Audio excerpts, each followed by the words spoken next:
Problema nyo ba kung paano ito ibalik sa dati ang ating Facebook profile na naka no post available?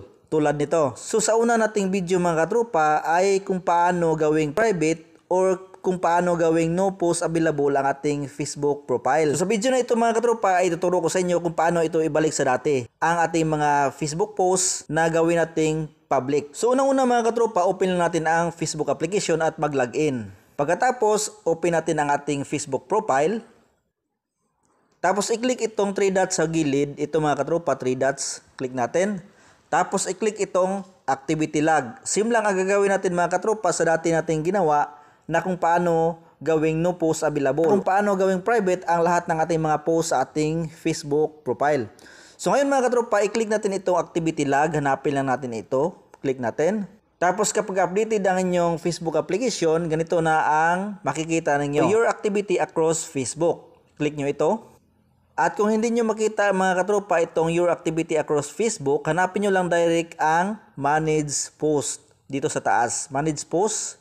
I-scroll nyo lang, hanapin nyo ang manage post. So ngayon, dito tayo sa activity across Facebook kasi updated ang ating Facebook application at hanapin itong manage post. Ito makikita natin at click natin. At i-click natin mga katropa itong filters. At i-click itong categories. At i-click itong your posts, check-ins, photos, and videos. Ito mga katropa, pinakauna. Click natin. So dito natin ngayon makikita mga katropa ang lahat ng mga posts sa ating Facebook profile. Mga picture, mga videos, at iba pa. So ngayon, i-click natin itong all.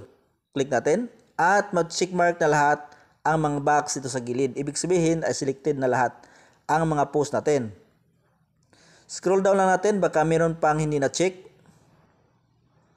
So meron pa mga katropa hindi naka-check. So gagawin natin, isa-isahin na lang natin para ma-check, para ma-public lahat ang mga post natin sa ating Facebook profile. So depende na sa inyo mga katropa kung hanggang saan ninyo gustong i-public ang lahat ng mga post ninyo. So meron naman makikita natin mga katropa ang mga buwan, pitsa at taon kung saan pwede nating i-public lahat mga post natin. Pagkatapos, i-click itong 3 dots sa pinakababa. At i-click itong change audience. Ito mga katropa, pinakababa, change audience. Tapos, i-click ulit ang change audience. Ito naka-blue. At ilagay natin sa public. Okay.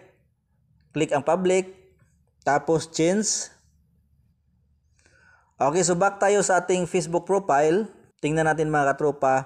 Para makita natin mga katropa kung nakapublic na ba ang ating mga post, click natin itong 3 dots at i-click itong view as.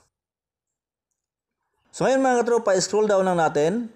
So yun mga katropa, makikita natin na wala na ang no post available. So nakapublic na ang ating mga post. So ganito ang makikita ng mga hindi natin friends sa Facebook kapag i-stalk tayo. Nakapublic lahat ang inyong mga post sa inyong Facebook profile. At kung nagustuhan nyo ang video na ito mga katropa, huwag kalimutan i-follow ang ating Facebook page at mag-subscribe sa ating channel.